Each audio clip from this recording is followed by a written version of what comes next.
are you? How are you? Happy New Year. My name is Chef Cheryl Tate, and I am with the LA South Chamber of Commerce. And this is the Chefing with Cheryl show. Thank you so much. Excuse my camera. Got a little shaky right there. But we are so glad to have you here. Happy New Year, family. Please make sure that you come in and that you like and that you share, because we've got some really interesting information that we want to share.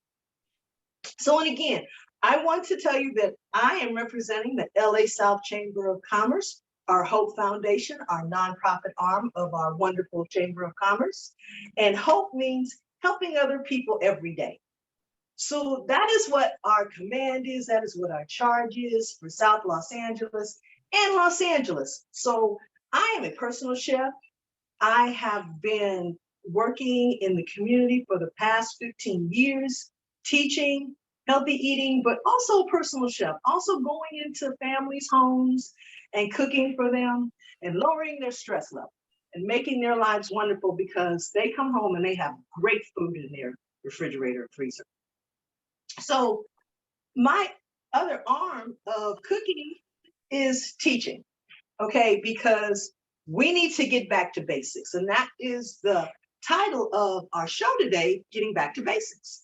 Now, I'm sorry, that may seem a little simple, but we have to get back to basics. We are in 2022. There's a lot of stuff going on in the world. There's a lot of stuff going on in the world. I mean, I don't know if anybody knows, but there are active volcanoes going on. You know, we're here in beautiful sunny California, and we might be a little, not paying attention to the rest of the world, but there's a lot going on in the world. There's a lot of turmoil going on in the world. A lot of energy that we may not need, okay? But one thing that we will always do is we will eat. We have to eat. We have to eat to sustain ourselves. So getting back to basics really means we need to get back to preparing food for ourselves. Because if we prepare it for ourselves, we are empowering ourselves, okay? The drive-thru does not empower you. DoorDash does not empower you. Postmates, we can order anything from anywhere, but we have to think about how food is prepared. Who's preparing it? I'm an OG person, okay? I'm used to someone preparing my food, someone that I know, okay? So that is where I enjoy cooking for people, because they know me, they trust me, I'm going to make it right. So again, getting back to basics is getting back to the kitchen, okay? And, even in 2022, how do we get back to the kitchen?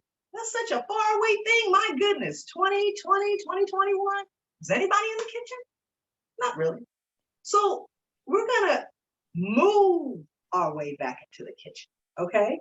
So this is going to take some time, okay? But we have lots of time and we have basics. So we're going to stick to the basics, okay? And so one of the things I have done is invited our wonderful person here, Miss Yolonda Whittingham, who is a licensed social worker and a counselor. She's going to be coming on in a minute, and she's going to talk about how we can get back to the kitchen, okay? Because it's a journey. We have to get back there. There's a lot of things that we're doing, but we're not getting back to the kitchen. I work throughout Los Angeles. I'm in a lot of people's kitchens, and I'm in wonderful kitchens. People are remodeling. It's gorgeous. Oh, the appliances, they're not being used. Why is that? So maybe I can instill just a little bit of advice for you here today. Okay. So getting back to basics means that, okay, we need to get back in the kitchen. Number 2, nobody has time anymore. Oh my gosh, we have to do this, we have to do that. There's this, there's Facebook, there's a lot of things, a lot of distractions, okay? But we need to think about our health. And our health is our first wealth. And I'll say it again, our health is our first wealth. So we need to get back to feeding ourselves, okay? So I'm gonna keep it basic today. And one thing I'm going to always say, and I will always preach this, okay, is that eating leafy green vegetables every day will extend your cognitive health. Okay, your mental health, I could say mental health, but your physiological brain health.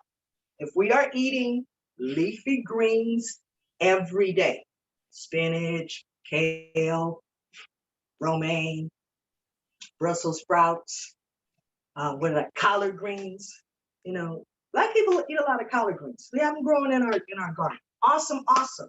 There's so much we can do with collard greens, but it is a leafy green vegetable. Leafy greens vegetables contain oxygen, and oxygen is what we need for our body. Our brain needs oxygen. So we're eating leafy green vegetables daily. We are doing ourselves a great service. So that's that one tip I'm gonna give you if I don't give you anything else today, okay? So in basics, we don't have a lot of time, okay? And what I am finding is that everybody wants to do it faster, okay? A lot of us don't like microwaves. We have started using an air fryer.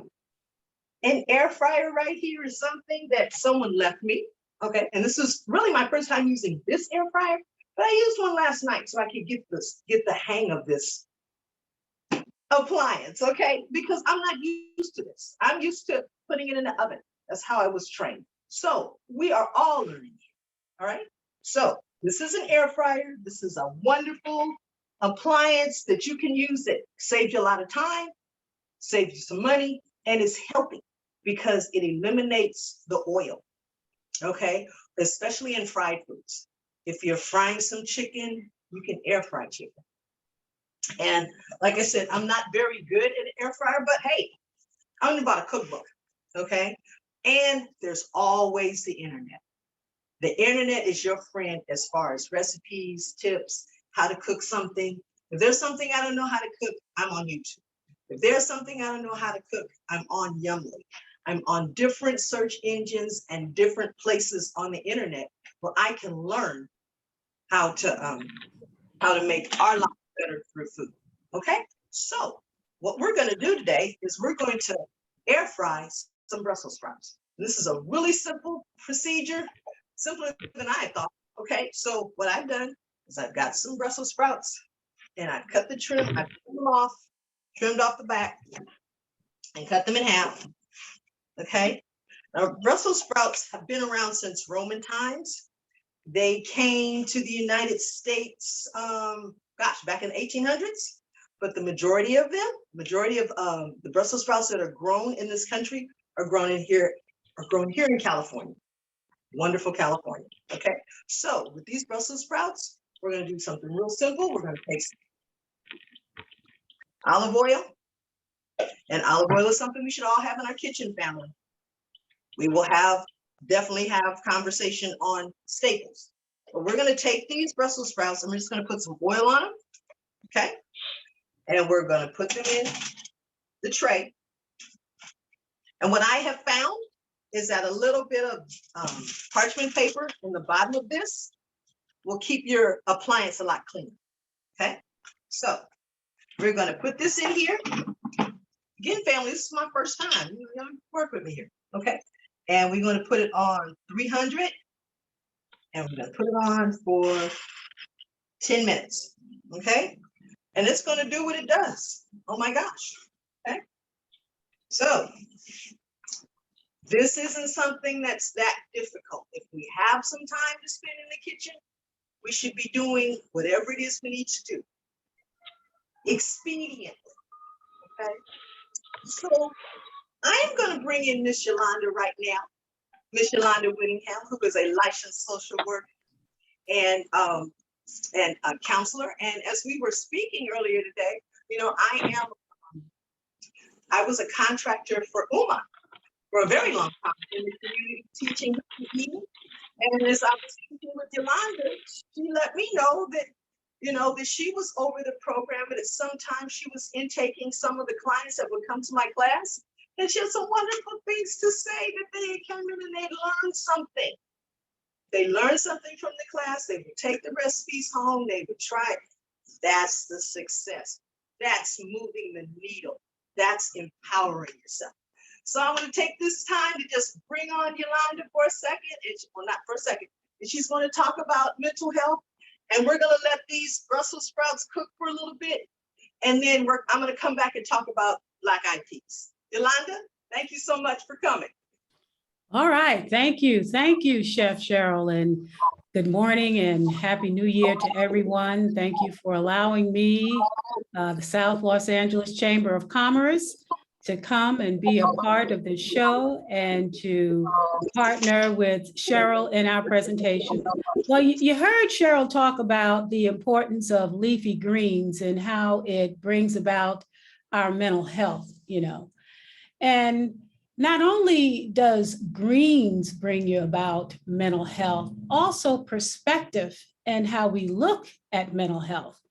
The World Health Organization has a definition of mental health that I would like to share with everybody that's participating on live and Facebook, as well as on Zoom. According to the World Health Organization, they state that a state of well-being whereby individuals recognize their abilities, are able to cope with the normal stresses of life, work productively and fruitfully, and make a contribution to their communities. When we're not able to do that, then that becomes a mental health issue. And not only is mental health really important to our overall health and well-being, it is also connected to our physical health and our spiritual health. So we look at that from a perspective of holistic health. The World Health Organization also says that health is a state of complete physical, mental, and social well-being, and not merely the absence of disease and infirmity. So the World Health Organization has set the standard for what mental health is. It is a complete system of care.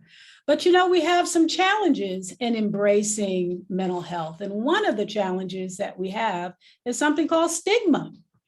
When we talk about mental health, people become fearful because they look at mental health as something to be, to not embrace, to not accept, something that is outside of the normal processes of physical illnesses. But there are a couple of things I want to share with you. First of all, mental health is just like physical health. We have brain biochemicals that may not function in ways that they should, and cause us to have perceptual problems and mood problems and behavioral problems. So one of the things we might want to be able to do is to start to eliminate stigma. And one thing that we begin to do is look at some of the terminology that contributes to stigma. I don't know about you, but oftentimes, we use in our lexicon terms like, oh, that girl is crazy. Now, in the terms of context, crazy can be a good thing and or a not so good thing. Sometimes we use that term to say, oh, girl, she's crazy. As if to say, oh, she's funny, or she'll do some things and take some risks that maybe I wouldn't do. Other times we use that term, oh, he's crazy. Well, now that means there's something particularly wrong, quote unquote, with that person, when nothing may be wrong with them. They have an illness, a condition that manifests itself in the brain, in the psyche. Another terminology we use is something called issues. Oh, she has issues. Now, when we say that, that comes with a tone of negativity, and we can embrace it. It also has the tone of judgment and criticism. And the last thing we want to do is to be judgmental. What we want to do is be empathic and compassionate. Other terms are things like weird, oh, she's different, oh, that person is strange. And another term that people, tend to use is the phrase 5150. Now, for those of you who are familiar with that term, that essentially is the clinical term for someone who needs to be hospitalized because they are a danger to themselves or to others. But we use that colloquially to say, oh, so-and-so's 5150, to kind of, make fun of or to use that term, as a slang. But we got to really be careful because that term can also be stigmatizing. Another thing we want to look at is the impact of stigma. When we stigmatize an illness, we often are unwilling to seek help. We're unwilling to receive help. We also can be in denial about the condition. And also, if we have a mental health condition, we may decide to use substances, illicit substances, to kind of quell the symptoms that we may be experiencing. We also may be in isolation. We also may have some fear around it. And more importantly, we start to decline, mentally and, psychologically and emotionally. In addition to that, the impact of stigma, we may be concerned about medication side effects. And while there are some side effects to treatment medications, there are some ways that and other meds that can help you address the side effects. And now they have newer medications that don't have nearly the side effects as some of the older medications do. And lastly, there's a lack of mental health illness education. So I'm going to pause here because I'm not sure if we have our Brussels sprouts ready. And I'm going to check back in with Chef Cheryl to see how we're doing on those Brussels sprouts before we move into some of the common indicators used to determine or assess mental health functioning. Chef Cheryl. Okay, we've got about 5 more minutes before we shake them around and do them again. So if you want to add one more point, I'll come back, okay? Okay, that sounds good. Yes, All ma'am. right, so let's talk a little bit about common indicators that are used to assess mental health functioning. So one of the things that we use professionally, and I would also say that we can use from a paraprofessional perspective, and maybe as friends and family, so that you'll know when to determine whether or not you need to refer your loved one for help. Appearance. Say, for example, someone's attire may be a little disheveled, and this is someone who was really astute when it came to dressing, and they were consistent in looking good all the time. But then you notice that they're not taking care of themselves like they used to. Also, they may not be as alert and attentive, as they used to, may not have that level of mental awareness, and their physical presentation may be off. So in that way, you begin to see, something has changed about my dear friend, Carol, or my brother, Bubba. You start to begin to say, Also the affect. And an affect is how someone comes across. An affect is a sense of someone. They may have a glazed look over their face that kind of lets you know that they're not where you are in terms of on the same page of what you may be talking about, or connected not only to the context of the discussion, but where you are in terms of your thought processes. They may have a disconnected look. They may be physically present, but mentally distant. That's kind of like an affect. So you then start to begin to say to yourself, I think this person may need to be evaluated and talk to someone. Also, the thought process, our content of thought may not always be consistent with the context of our conversation. For example, if I say to everyone in the room, and there's like 6 of us present, and I say good morning, and out of the 6, one person hears the sky is blue, but the rest of us hear that I said good morning and not the sky is blue. That's a framework or a context to begin to understand how that person may have experienced what I communicated differently. That's a baseline that we use. If the majority of us hear the same thing and one person hears something different, then we begin to look at their thought content, and that their thought process may not appear logical. Perception. how one experiences their environment versus what is actually occurring in their environment. Now, usually you hear terms like paranoia.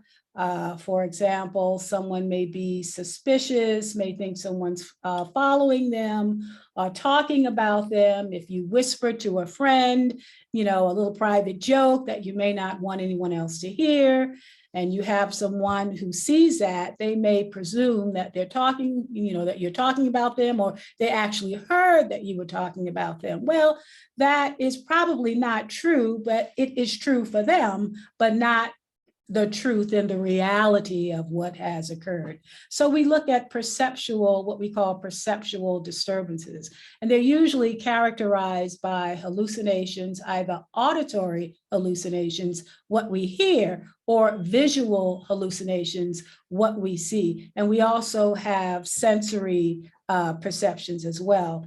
And lastly, it's about our mood, how we feel, whether we feel good, whether we feel sad, anxious, irritated, or maybe even hyper excited. And, you know, it's okay to have certain moods within the middle range that are pretty normal, but when they get to extreme sadness or extreme excitability, then that's something that could result in behavioral problems, how we think, how we see the world, how we interact with others and loved ones. So that's, again, what we call, you know, a physical perspective of how we experience someone from a mental health context. So I'll pause there and see if Chef Cheryl is ready for our Brussels sprouts. Thank you for your attention.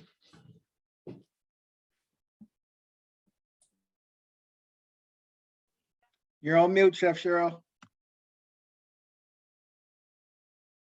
Camera. There we go. Thank you so much, Yolanda. That was a lot of information. It was a lot to unpack. And I got it. I got all of that, and I appreciate it. I just want to show you how our Brussels sprouts are doing.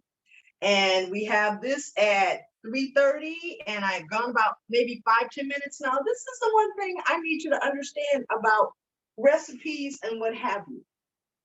They're only templates, okay? So the recipe called for 330 as far as the degrees, 330 degrees as far as I'm cooking this, and for 20 minutes. So I'm already like maybe 5 minutes into this, 10 minutes into this, and they're halfway done. So I'm going to shake these around a little bit and put it back in for maybe 5 more minutes, and then we will we'll have Brussels sprouts. How's that? So we're going to put this back on for just about 5 more minutes at 3:30. And thank you so much, Yolanda. That was a lot to unpack, and I was taking notes. And, you know, mental health is such a broad subject, and I know I'm the first one to say I have issues. I'm crazy, okay? But I embrace it. And that was one of the things that she made a note of, saying that we need to embrace this, okay? Because this is one reason how we can go forward, okay? If we can say, okay, look, I know I have some things going on with my mental health. Maybe I need to go do something about it. Maybe I can go talk to someone about it.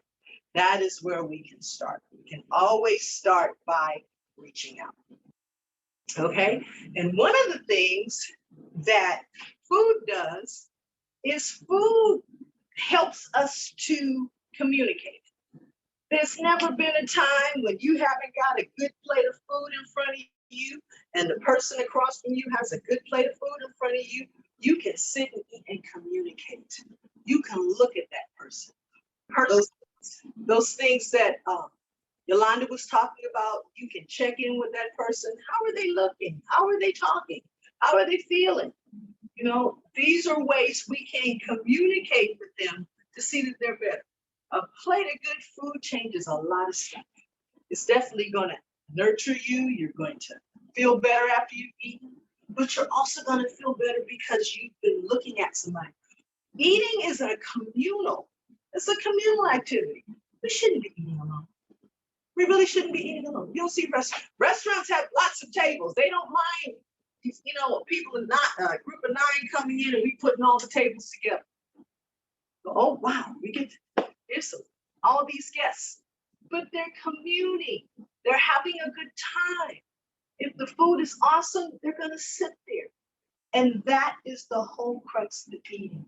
Eating is communal. It's definitely nurturing, and it's a social activity. It's something that we have to do, but it's a social activity.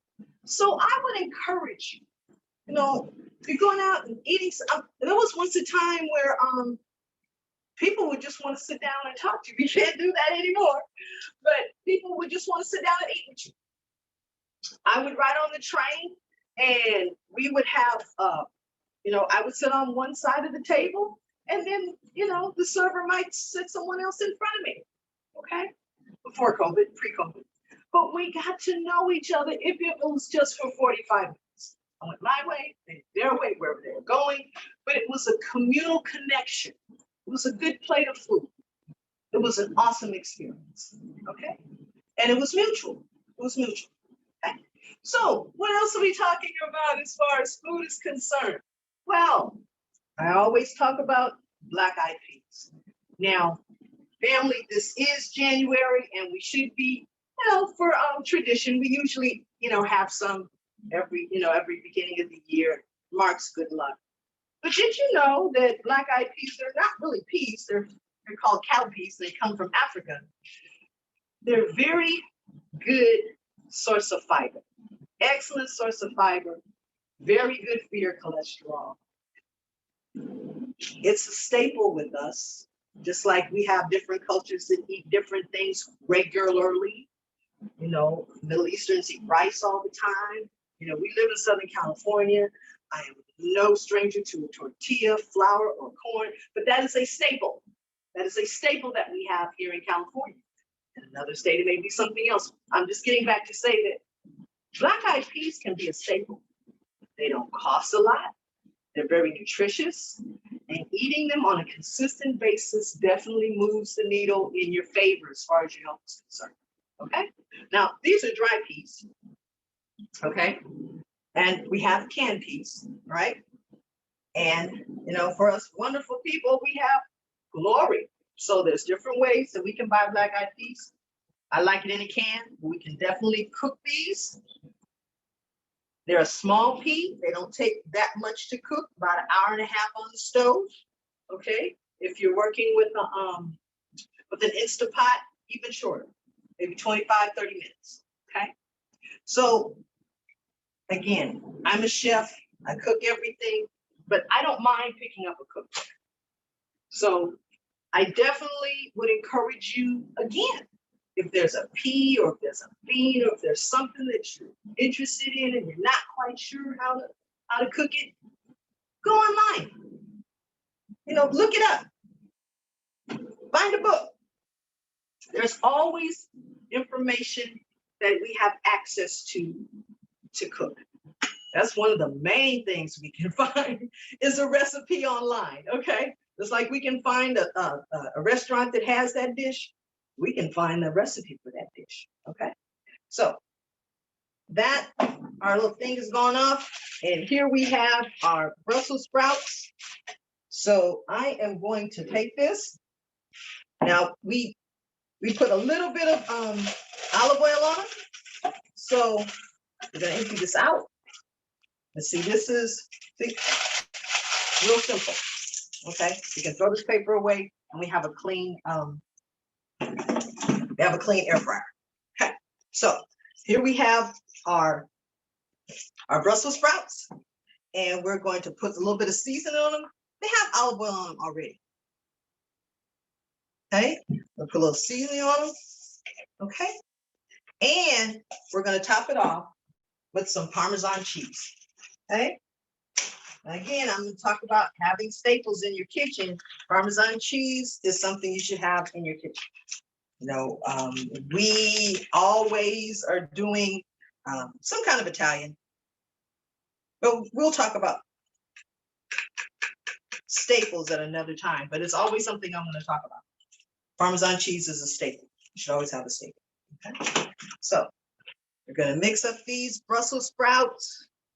And of course, we're going to use a little bit of Himalayan pink salt. Okay, so here we have, I only made a little bit. Here we have our Brussels sprouts, and they're great. They're awesome. Okay. Now this didn't take a long time. I just started when we started this show. We started with Brussels sprouts. Okay, and so here we are. We're not even half an hour into the session, and we have one thing done already. Right? Black-eyed peas. We're gonna make some hummus real quick. Okay. Hummus is a wonderful food. It's made with beans and seeds and garlic. Okay. Of course, we have the black-eyed peas. We're gonna operate with a little bit of garlic and the garlic fiend. 5 cloves, never hurt anybody. Okay. Then we're using tahina. Tahina is ground sesame seeds. This is a staple again, family. This is a staple. This is ground sesame seeds. Okay. Really good in Mediterranean recipes. Will last a long time on your shelf. I make hummus at least 2 to 3 times a month, or if not a week, so I have a lot of it. But it lasts a while on your shelf, so don't ever worry about that. Okay, so we're going to put this tahina in here, and there's a process to making hummus. It's not so much what you put into it, it's how you put into it. Okay, so we have black-eyed peas, excuse me, we have garlic and we have tahina. So we need a liquid of some kind, all right? So I'm just going to go on and be simple and use the liquid that's in the black-eyed peas. Okay, we can just keep the staple going. Instead of using regular water, I'm going to use the black-eyed peas. And this is Glory. So if we understand Glory products, we understand they're fully seasoned. You can put it in a pot, turn it on, turn it off, and serve it. It's awesome. I really appreciate these products because they're very good in their quality of taste. Okay, we all know Glory. Okay, the Glory brand. Okay, so what we're going to do here is we have liquid and we have garlic and we have tahina. Okay, and we're going to blend this up a little bit. Okay, should all have a food processor.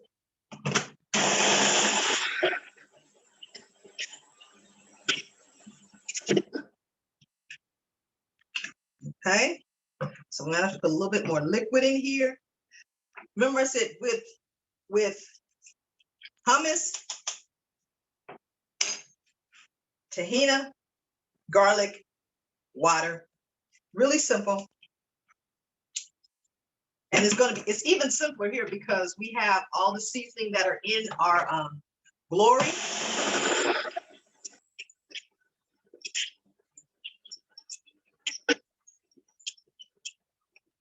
And again, family, I'm doing something really out of the ordinary because hummus is usually made with garbanzo beans, but you can make hummus with any type of bean you like. It doesn't necessarily have to be garbanzo. It could be red beans, it could be white beans. We're doing black-eyed peas. Black bean hummus is beautiful. You know, it's wonderful. And you're being creative. You're being creative. We have creative license in the kitchen. Okay, so we're going to put our black-eyed peas in. Like I said, this is a delicate pea, so it really doesn't need a lot of blending. You know, unlike the garbanzo bean, it takes a little bit more.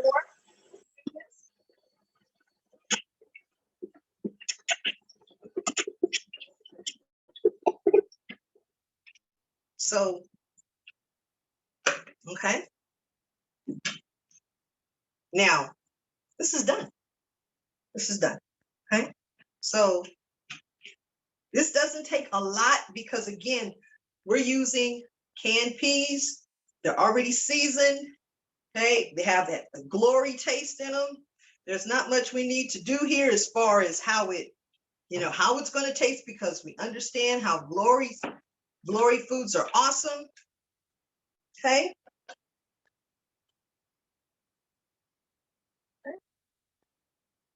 Now, Here we are, black-eyed pea hummus, black-eyed pea hummus. And here I have some wonderful, oh my God, okay, wonderful green beans. Simple, simple food. This is getting back to basics. Now, again, these are very simple foods. It's a snack now. We have our green leafy vegetables. We have our garlic, which is awesome, awesome for your immune system. No, if we're not consuming garlic every day, we're not being friendly to ourselves, okay? I just say this to say garlic is a great immune fighter. Garlic, ginger, our leafy green vegetables, all these build our immune system. And in this current climate, we understand that our immune system is really at odds right now with this pandemic that we're working. So if we can daily take steps to fortify our immune system, then we're making steps in the right direction. And so another thing that I wanted Yolanda just to talk about just very briefly was, again, the importance of eating with someone, the importance of having someone of communal. So Yolanda, I just wanted if you could just touch on that just for 1 second. You got it, Chef Cheryl. And I tell you, that looks delicious, that hummus and those Brussels sprouts, delicious. Thank you so much for that. You know, when we sit down in fellowship with one another, you know, we're taking time to invest in one another. And that's a way of saying how much we love one another. And when we sit down and we're fellowshipping and we are communing in love, that gives us an opportunity to disclose and be honest and authentic with one another. When we're able to do that, we're able to share with one another what may be going on with us. And if it's something that we can't handle, then we can refer that person to a professional. But if it's something we can manage, then we're there to serve as a support person to that person and be there in their corner. And that, with support and love, helps us to cope and manage and overcome anything that we may be dealing with. So thank you for that, Chef Cheryl. I'm turning it over back to you. Thank you, Ms. Yolanda. So, you know, back to basics. We have got leafy green vegetables. We have black-eyed peas. We're getting back to basics. This doesn't take a lot, but it's going to take a conscious effort on our part because, again, eating with each other, this communal, that helps our mental health. Anytime we can walk in a kitchen and prepare food for ourselves or prepare food for our family, we're moving the needle in the right direction. And if I can say this, we need to go in the right direction because our health is our first priority. And in this day and age, we're finding that that's not happening. So I would encourage you, and as I want to get a little biblical, I beseech thee, dear brethren, to at least try to make some moves to get back in the kitchen. No, I am a personal chef. I love what I do. I love nurturing people. I do not mind talking about food. I talk about food all day long. But please reach out. We have cookbooks. We have the internet. Instagram. I'm not always on social media, but I always see somebody on Instagram showing how they make something. You know, we're visual creatures, so we want to see how things are made. You know, there used to be a site where it just showed you how to make everything from one thing to the next, and that was, to me, that was very interesting because I was able to see. I'm still learning. I'm still learning about food. So if I'm still learning about food, and I do this for a living, we all should be learning about food, okay, and learning about how we can become better people. So my name is Chef Cheryl Tate. I am a proud member of the South LA Chamber of Commerce. We are here representing the Hope Foundation, which is helping other people every day. And I'd like to open up the floor if anybody has any questions or any comments or anything. We would love to hear, love to hear any questions you may have. And if I can't answer the question, I'll find out how to answer the question because we all want to learn here. So does anybody have any questions? Want to open up the floor for anything? Anyone? Okay. All righty. Marilyn had a question. Go ahead, Marilyn, unmute yourself. Hi, it's Marielle. Thank you. Marielle, I'm sorry, Marielle. No problem. Thank you. I'm really excited to be here. I just found out about the Southeast Chamber last night. And Chef Cheryl, thank you so much. I do love hummus, but I'm surprised. I was waiting for you to put in some olive oil and you didn't. So Oh, really? You know what? Hey, you know what? I didn't, but it still came out good. That's what I wanted to know of the flavors, like sesame oil, olive oil, the different flavored oils. So do you recommend putting anything else, any other seasonings or savories, or keep it simple? Thank you so much, Marielle, for that question. Okay. Glory, I did this because it was very simple. This can has everything it needs. Okay. And I didn't put any oil in it because there's already some in the can, but our basic hummus recipe, yes, ma'am, it does come with olive oil. Yes, it does. Okay. I was being really simplistic, but I appreciate you pointing that out. Okay. But yes, ma'am, olive oil. I am a firm believer of olive oil. I don't believe in, for sauteing and salads and what have you. When you're frying, of course, you want to use a canola or any type of oil that has a high smoke point. But yes, ma'am, it does take olive oil in our hummus. Yes, ma'am. But Okay. as it came out so creamy, as you see, because Yes. the glory did what it had to do. Okay. Yes, it had the glory factor. Yes. Yes, ma'am. But yes, The ma'am. glory flavor factor. I just have one more question. Can you share some information about the versatility of collard greens? I've been trying to get my family, I use it instead of lettuce on my sandwiches and things in a salad, and they're like, no. So how can you get them to understand that it's really just marketing, because it's still basically a green? It is a green. That's a really good question. What is it that they're not really, because I see in a salad, you can just take the collard greens, put a little lemon and olive oil on it like you do kale, and it's easier to eat. What maybe I could just say is just continue to do it and continue to do it well, and they'll come along.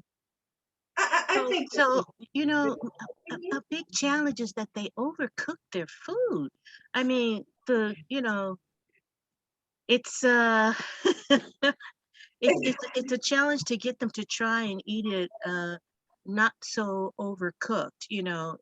I don't know how to. I'm at a loss at how to do that. Okay.